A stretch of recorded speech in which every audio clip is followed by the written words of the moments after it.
The sound of an army that wasn't thick. Fort Meade, 1943. Corporal Eli Marsh had been drawing storefronts on Madison Avenue for 3 years before the Army decided his particular talent for making a thing look like something it was not could be put to considerably stranger use than selling shoe polish. He arrived at Camp Forest, Tennessee, in the spring of 1944 with a duffel bag, a set of watercolor brushes his mother had insisted he pack despite the quartermaster's clear indifference to the matter, and absolutely no idea what he had actually been assigned to. The orders had said only 23rd Headquarters Special Troops, a name so deliberately unremarkable that Eli had assumed, right up until the morning he reported for duty, that he was being sent to do paperwork. He was not being sent to do paperwork.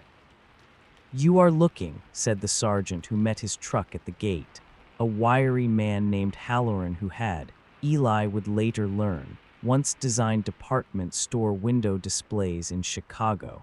at the single strangest outfit in the entire United States Army. And I want you to understand right now, before you meet anybody else, that everything I am about to tell you is true, and every part of it will sound like I am lying to you.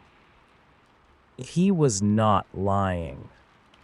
The unit Eli had been assigned to some 1,100 men in total, drawn in disproportionate numbers from art schools, advertising agencies, radio stations, and Broadway sound departments. A recruiting pattern so unusual that more than one recruit had assumed on first arriving that some clerical error had placed him among artists and actors by mistake, existed for exactly one purpose: to make the German army believe that American divisions were somewhere they were not, in numbers they did not actually possess, preparing attacks that would never come, so that the real divisions, the ones with actual tanks and actual artillery, could move and strike where the enemy least expected them. "We are going to build you an army," Halloran told the new arrivals, gathered in a hangar that smelled of rubber cement and machine oil. Out of rubber, plywood, phonograph records, and radio static.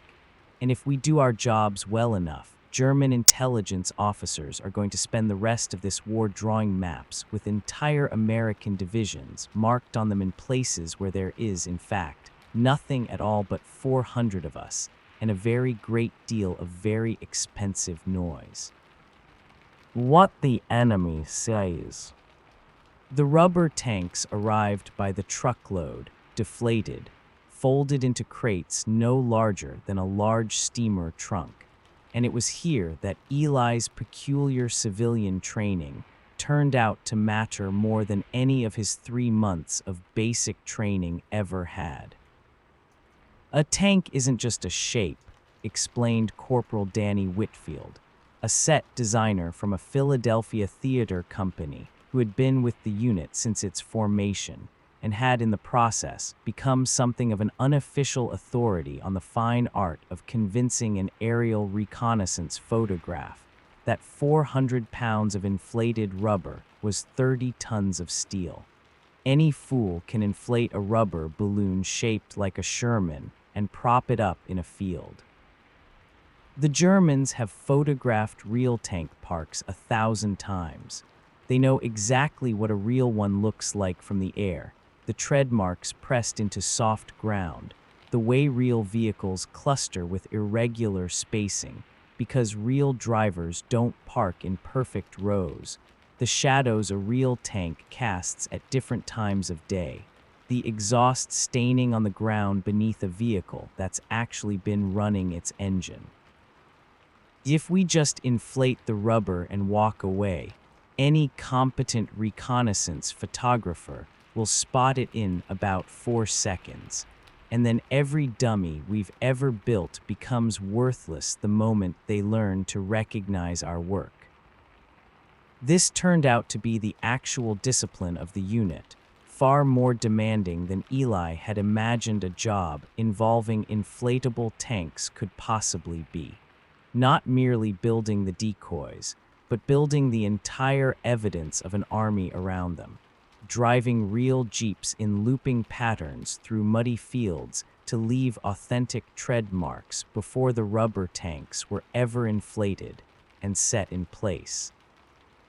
Burning small, carefully monitored fires beneath the dummy vehicles to create the heat signature and exhaust staining that aerial photography, and later in the war, infrared reconnaissance would expect to find. Scattering genuine ration tins, cigarette butts, and other soldierly debris around the encampments with the same careful, deliberate carelessness a set dresser brings to a stage that must look lived in rather than merely built. The dummy, Whitfield said, is maybe 10% of the deception. The other 90% is everything around the dummy that makes a man looking at an aerial photograph, a man who has seen 1,000 real tank parks and knows exactly what to look for, decide without conscious thought that what he is looking at is ordinary and therefore not worth a second. Your careful look, that is the actual job, making a lie boring enough that no one bothers to double-check it. What the enemy hears. It was the Sonic Deception Company, though, that Eli found the most genuinely strange, and it was here, assigned, somewhat to his own surprise, to a unit that turned out to have almost nothing to do with his painting skills at all, since the Army had apparently decided his time drawing advertising layouts made him equally suited to operating recording equipment, that he learned the fact he would spend the rest of his life telling people, most of whom did not believe him at first. The half-tracks of the Signal Company Special had been fitted in a laboratory back in New Jersey before the unit ever shipped overseas, with an array of powerful amplifiers and turntables designed to play,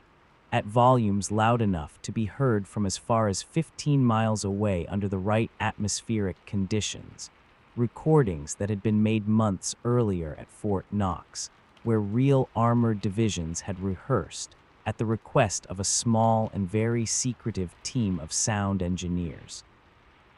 An elaborate and carefully choreographed performance, tanks starting their engines in a particular sequence, idling, moving forward, halting, backing up, engines revving as if straining against mud, all recorded on state-of-the-art equipment that had, until that point, mostly been used for radio broadcasting and motion picture sound. You are going to drive this half-track to a position roughly a mile behind the front line, explained Sergeant Aldous Renner, the officer in charge of Eli's Sonic Deception Platoon,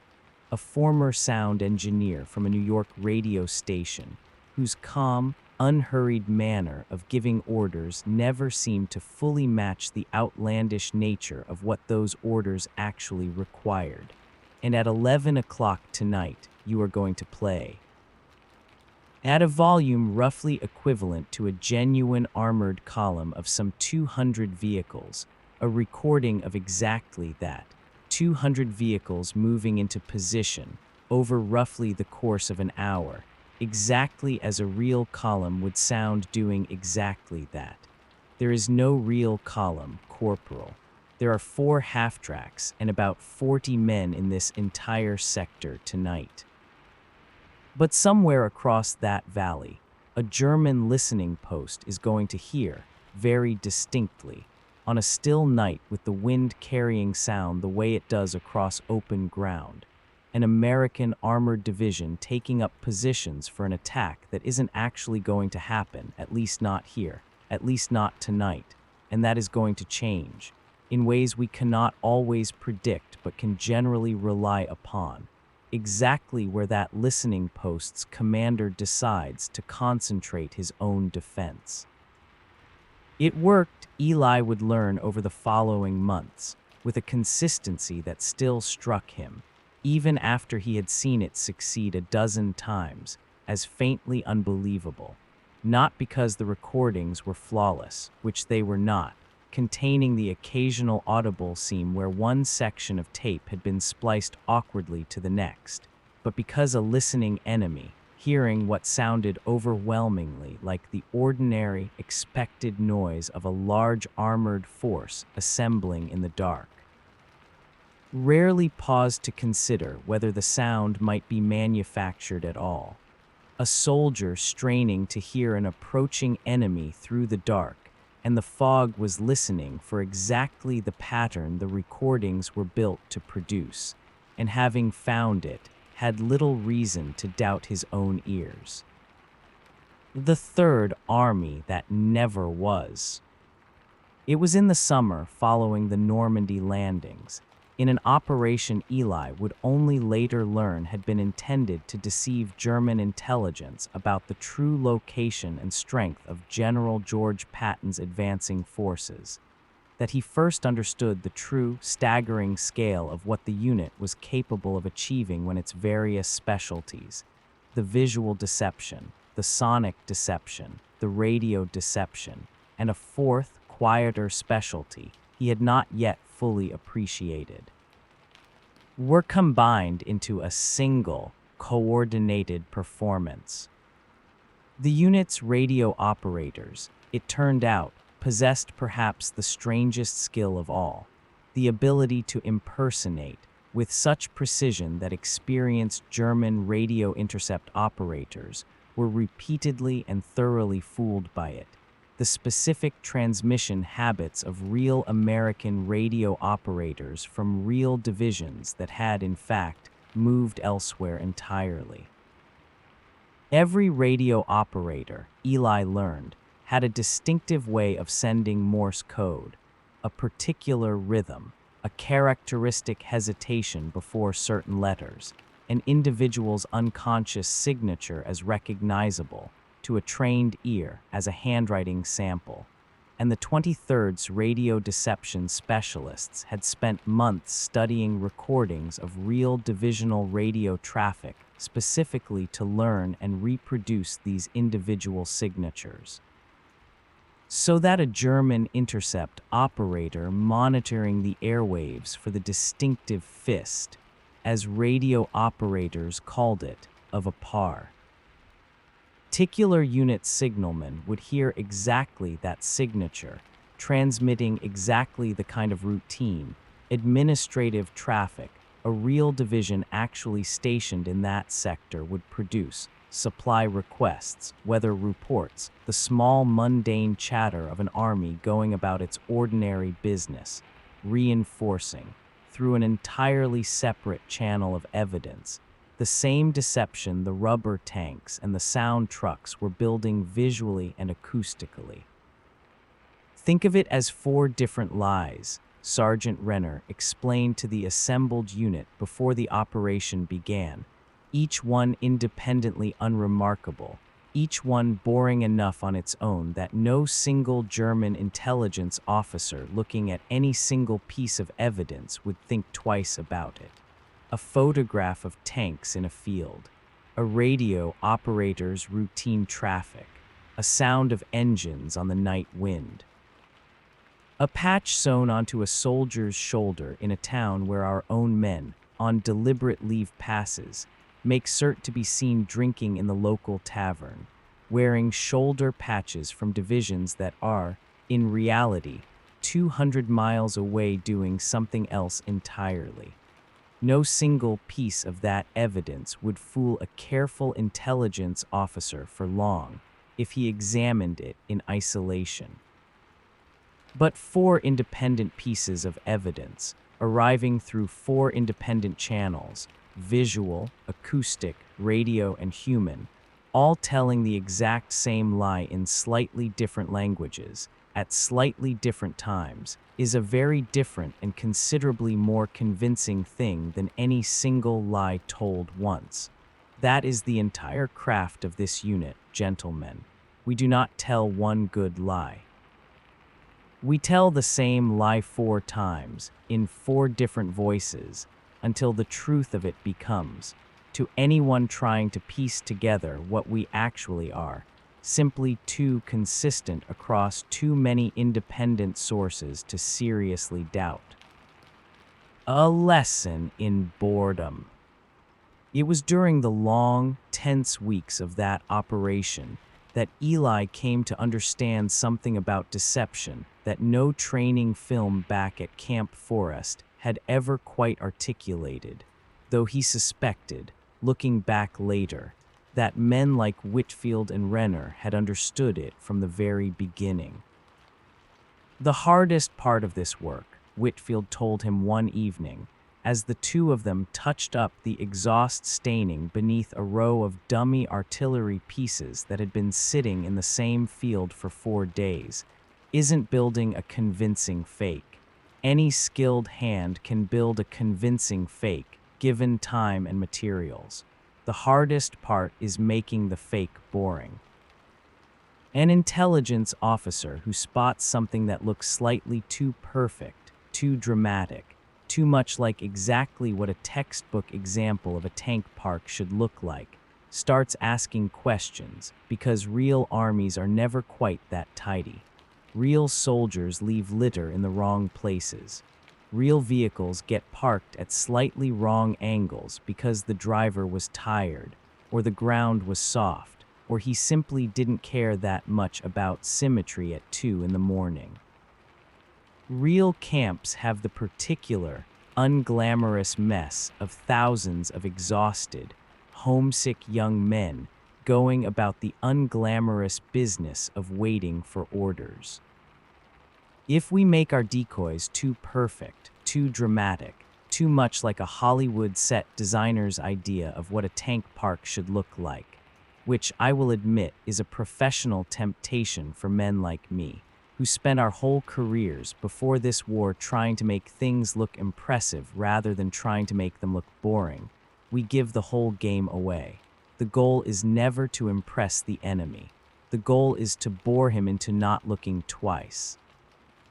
It was a lesson Eli found himself returning to again and again over the following months, in contexts that had nothing to do with tanks or radios at all.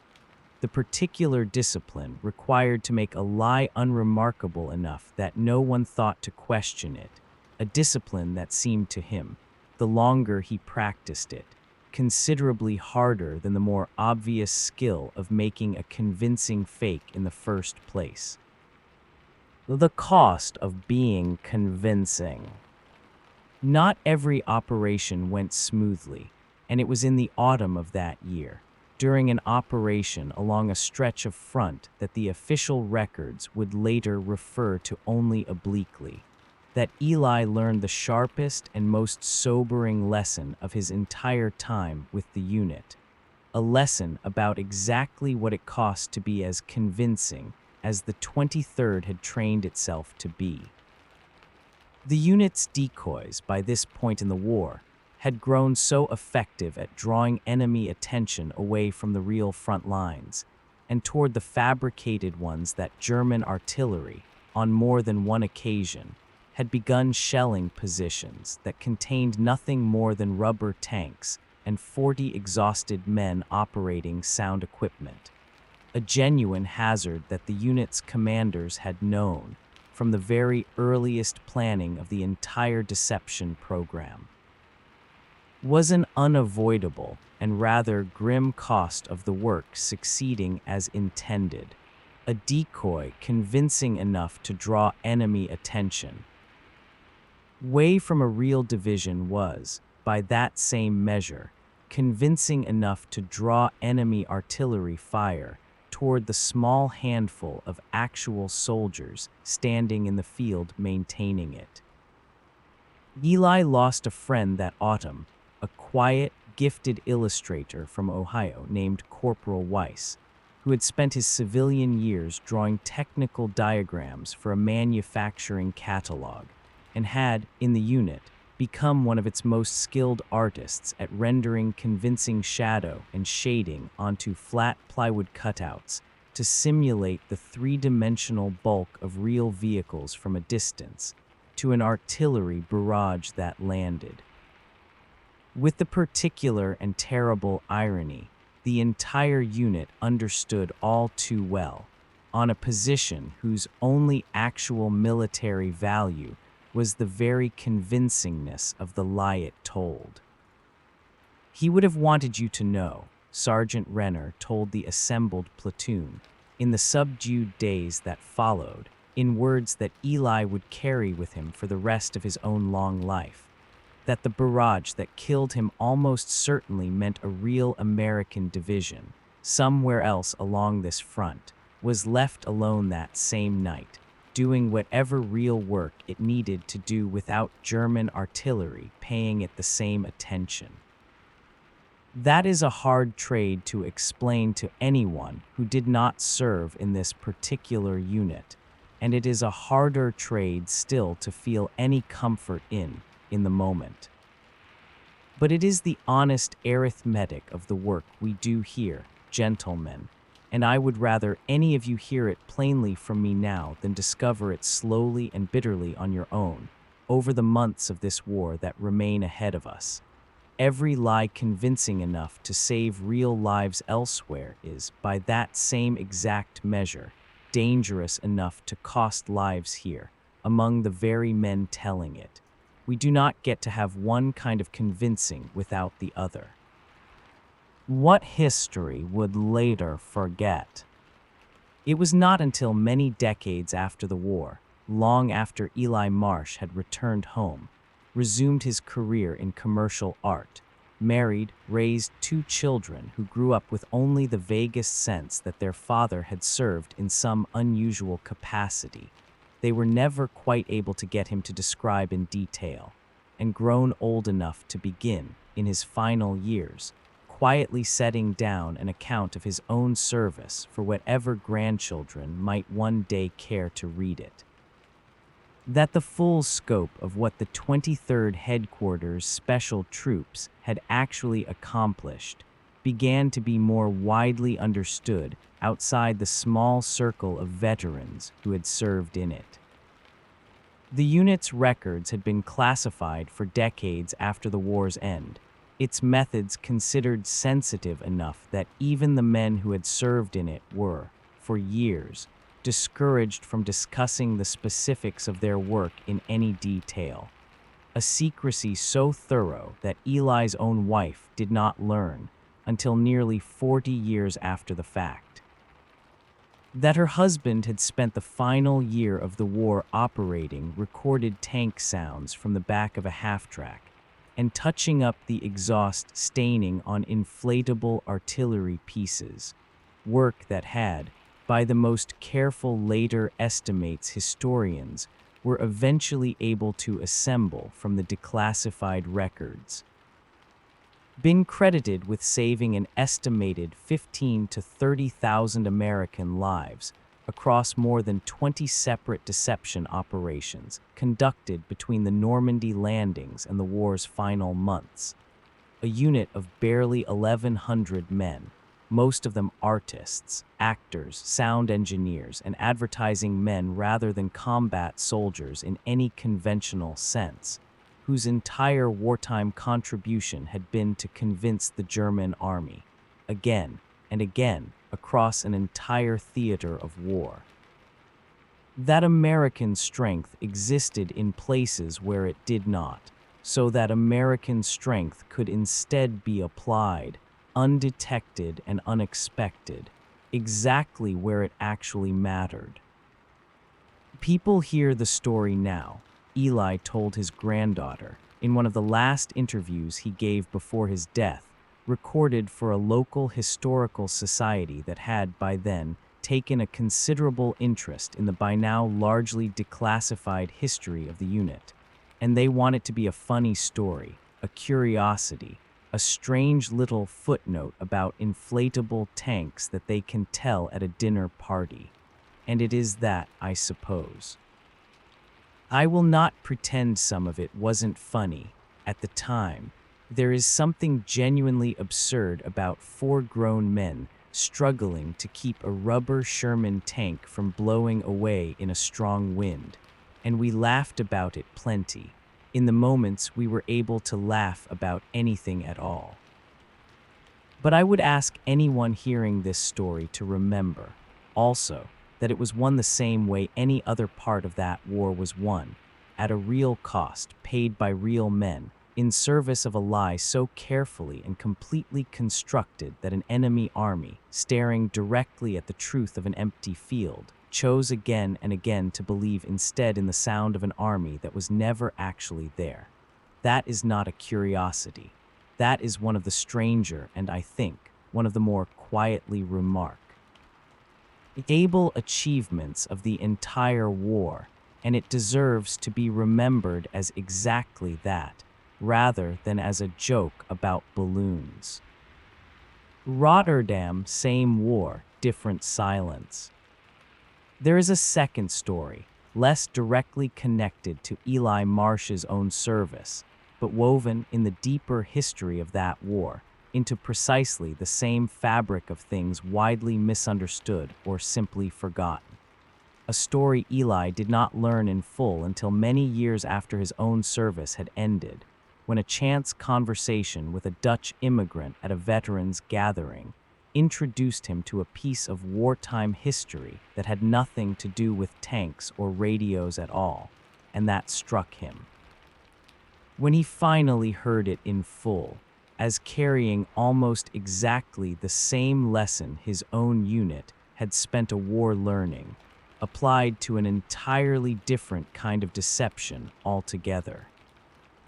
The man's name was Joost Verlinden, and he had been, during the German occupation of the Netherlands, a teenager living in a small town outside Rotterdam whose father, a printer by trade, had spent the middle years of the war doing something that Joost had not fully understood the danger of until he was much older.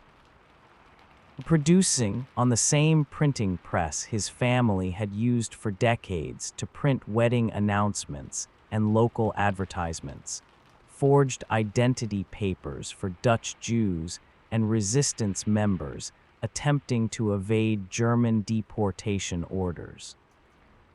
My father was not a soldier, Joost told Eli, over coffee at a gathering that neither man had expected to find much common ground at, given how differently their two wars had unfolded. He never held a weapon in the entire 5 years of the occupation, so far as I ever knew. What he had was a very good eye for detail, and a printing press, and an almost obsessive attention to the exact weight and texture of paper, the exact shade of ink, the precise placement of an official stamp, because a forged identity card that was 95% correct was, in the eyes of a German checkpoint guard trained to look for exactly the 5% that was wrong, considerably more dangerous than no forged card at all. He used to tell me, when I was old enough to finally understand what he had actually been doing all those years, that the entire craft of what he did was not really about forgery in the way people imagine forgery, dramatic, secretive, criminal in some thrilling sense. It was about boredom. A checkpoint guard who has seen 10,000 identity cards over the course of an occupation is not looking, most of the time, for a brilliant forgery. He is looking for anything that makes him pause, anything slightly unfamiliar, anything that breaks the numbing rhythm of an otherwise unremarkable morning of checking papers.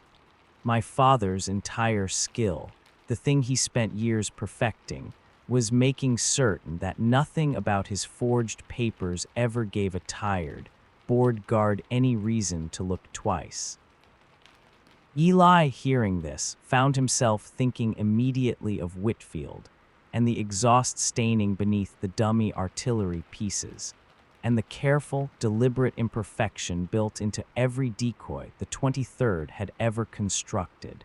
The same lesson, he realized, learned independently by two men on opposite sides of an ocean, doing entirely different work in entirely different corners of the same war, neither one aware the other existed. That the most dangerous deception is never the one built to impress. It is the one built to be boring enough that no one bothers to look closely at all. How many people did your father's papers save? Eli asked. I do not know a precise number, Joost said, and I am not certain my father ever knew one either, or would have wanted to if he had. He was not a man who kept that kind of ledger, even privately. What I can tell you is that he continued the work for the entire length of the occupation, at a risk to himself and to our whole family that I did not fully appreciate until I was an adult with children of my own, and that he never once, in all the years I knew him afterward, spoke of it as anything heroic. He spoke of it when he spoke of it at all, the way a craftsman speaks of a difficult technical problem he happened to solve reasonably well, as a matter of getting the paper weight right, and the ink shade right, and the stamp placement precisely correct, because those small, unglamorous, technical details were, in the end, the entire difference between a document that saved a life and one that ended it. The island that practiced being invisible. It was a third story, entirely separate from both the Ghost Army and Joost Verlinden's father, that Eli's granddaughter, the same one who eventually recorded his final interviews, brought to his attention during the last decade of his life, when she was completing a university course on the war and came across, in her own research, an account so strange that she brought it to her grandfather specifically, because she suspected correctly that he alone among her family would actually. I'll appreciate it. The account concerned the small Scottish island of Gruinard, off the northwest coast of Scotland, which the British government had used in the summer of 1942 to conduct a series of secret biological weapons tests involving anthrax spores, tests significant enough, and the resulting contamination severe enough that the island was declared entirely off-limits to human habitation for the following 48 years, quarantined behind warning signs and coastal patrols. Its true history kept from public knowledge for decades under wartime and post-war secrecy classifications, until the British government finally admitted the full nature of the tests and undertook, in 1986, a lengthy and expensive decontamination project, soaking the entire island in a diluted formaldehyde solution and removing significant quantities of contaminated topsoil, before finally declaring it safe for use again in 1990. Nearly half a century after the original tests had rendered it uninhabitable. What strikes me about it, Eli's granddaughter told him when she first described the story to him, isn't really the anthrax itself, though that's dramatic enough on its own.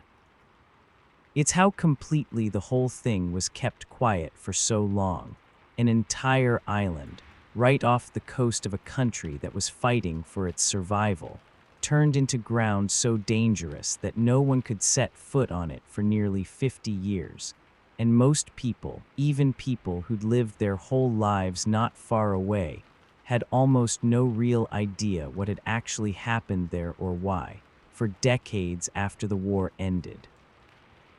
Eli, hearing this, found in it yet another version of a lesson he had, by this point in his life, come to think of as one of the true through lines of that entire war, however different its individual expressions, that some of the most consequential facts of the conflict, the ones that shaped lives and landscapes for decades afterward, were never the dramatic battles that made it into the newsreels and the history books taught in schools, but the quiet, technical, deliberately unremarkable work. A rubber tank convincingly weathered, a forged identity card's ink shade perfectly matched, an island's contamination kept classified for 2 full generations, that most people, then and for decades afterward, simply never had reason to know about at all. I think, he told his granddaughter, when she asked him what he made of the story, that is rather the whole lesson of everything I have ever tried to tell you about my own small part in that war. The history everyone remembers is the history that was loud, the landings, the battles, the great turning points that get their own chapter in every textbook.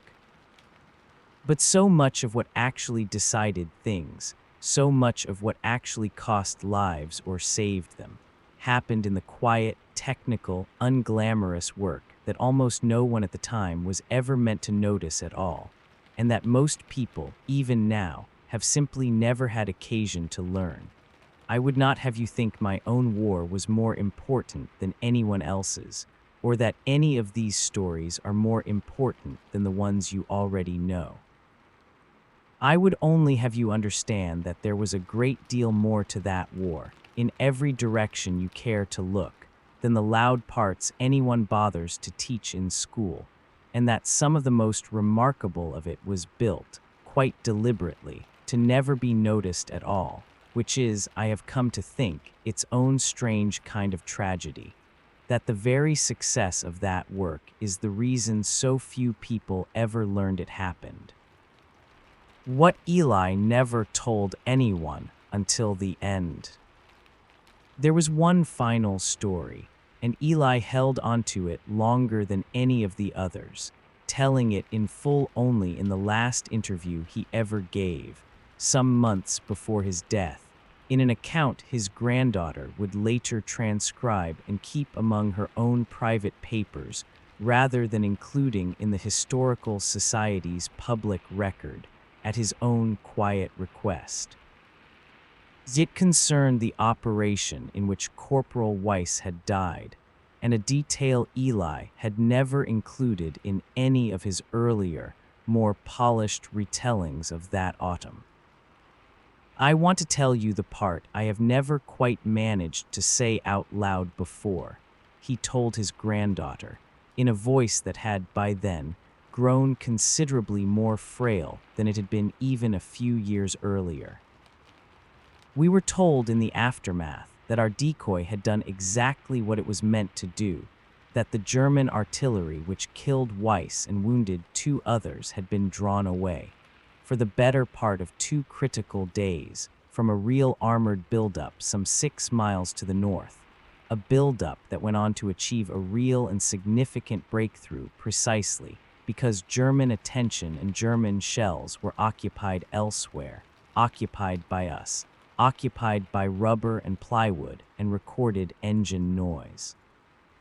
I have believed that account for nearly 50 years because I had no particular reason to doubt it, and because believing it was, frankly, the only why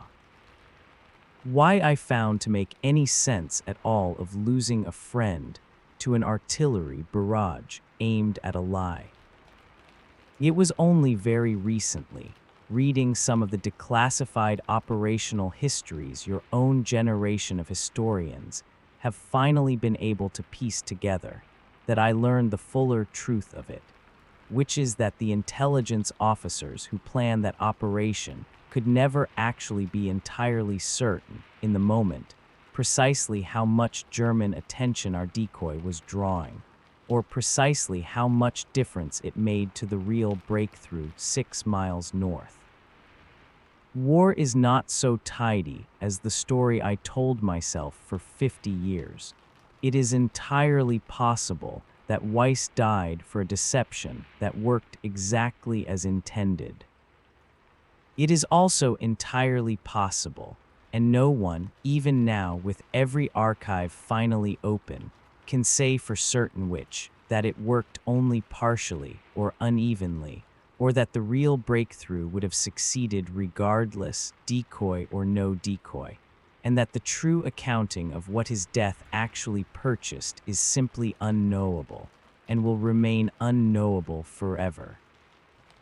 Because that is the honest nature of the uncertainty, every single person in every deception operation of that entire war was forced to live inside, then and for the rest of their lives afterward. I tell you this not to diminish what we did or what he gave doing it. I tell you this because I think it is the truest thing I have ever learned about that war, and perhaps about any war, that the tidy stories we tell afterward, the ones where every sacrifice connects cleanly to a clear and certain purpose, are almost always considerably tidier than the actual, uncertain, unfinished truth of how any of it really happened. We built a lie so convincing that an enemy army spent real shells and real attention destroying it. Whether that lie bought exactly what we were told it bought, I will now never know for certain, and I have made my peace in these last years with the fact that I never will. What I know for certain is only this: that Weiss believed in the last months of his life that the work mattered, that the lie he helped build was worth what it might cost him, and that he went on building it anyway, with the same careful, patient attention to exhaust staining and shadow, and the exact weathered texture of rubber pretending to be steel, right up until the morning it finally, and I hope for some real purpose, cost him everything he had left to give. The museum, many years later. The final scene of Eli Marsh's own account, recorded not in his own voice, but in his granddaughter's careful written recollection of the last time she visited him, took place in a small traveling exhibition that had, by the final years of his life, begun touring museums and historical societies across the country. An exhibition finally able, thanks to the long-delayed declassification of the unit's full operational records, to display publicly for the first time. Some of the actual inflatable tanks, sound recordings, and radio deception equipment that Eli and his fellow soldiers had once operated in secret.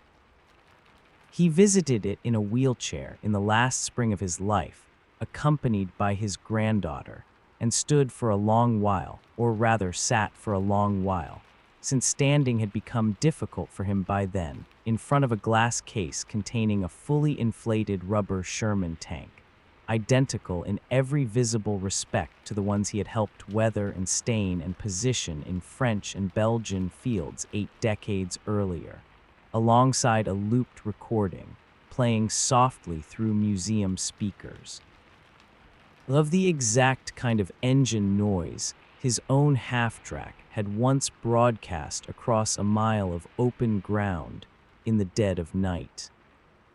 "It looks smaller than I remember," he told his granddaughter, studying the rubber tank with an expression she found difficult to read. "Or perhaps I have simply grown larger in my memory of it, the way everything from that age of one's life eventually does. I keep waiting to feel something appropriately dramatic, standing here, and mostly what I feel is a rather quiet astonishment that any of this actually fooled anyone at all, looking at it now, sitting still under museum lighting, with no mud on it and no shadow to speak of and no exhaust staining anywhere in sight. It looks, I confess, exactly like what it always secretly was, an empty rubber shape with nothing real inside it. I suppose that is rather the whole point of a museum in the end. It shows you the object with all the deception stripped carefully away, so that visitors can understand what the thing actually was, at the cost of no longer being able to feel, even slightly, what it was actually like to believe in it. He died some months later, and the account his granddaughter eventually assembled from his interviews, his private notes, and the fragments of official records she was able to track down across the archives of a war that had, by then, receded nearly a full lifetime into the past, ended not. with any grand statement about heroism or sacrifice, but with a small, quiet observation Eli had made to her, almost as an aside, on the drive home from that final museum visit. "I have spent most of my life," he told her, "watching the ordinary highway traffic pass by outside the car window, being rather good at making things that were not true look, for a little while, exactly as though they were.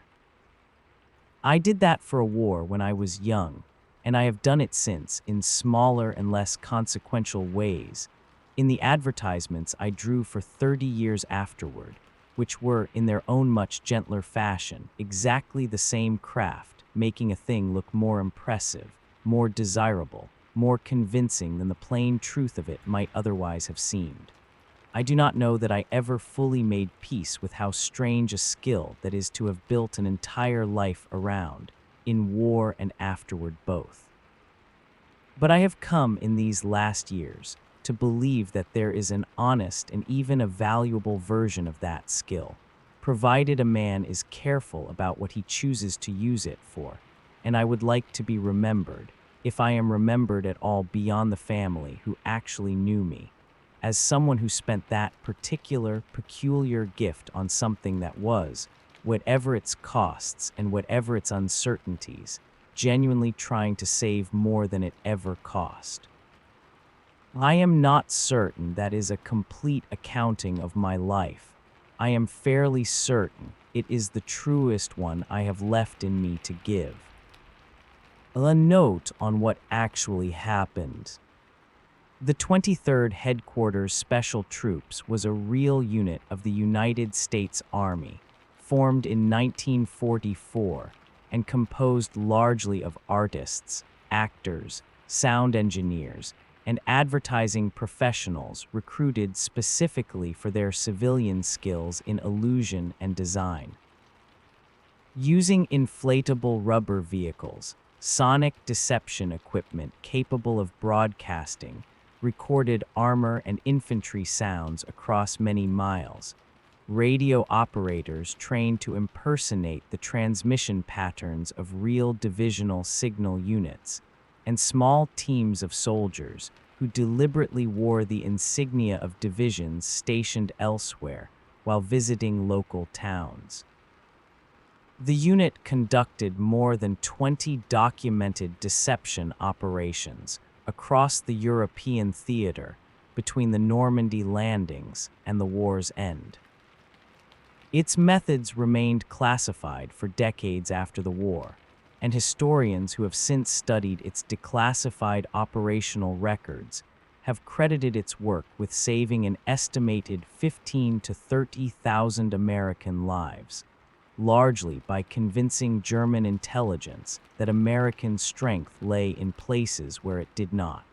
allowing real divisions to move and strike with a degree of surprise the enemy never anticipated.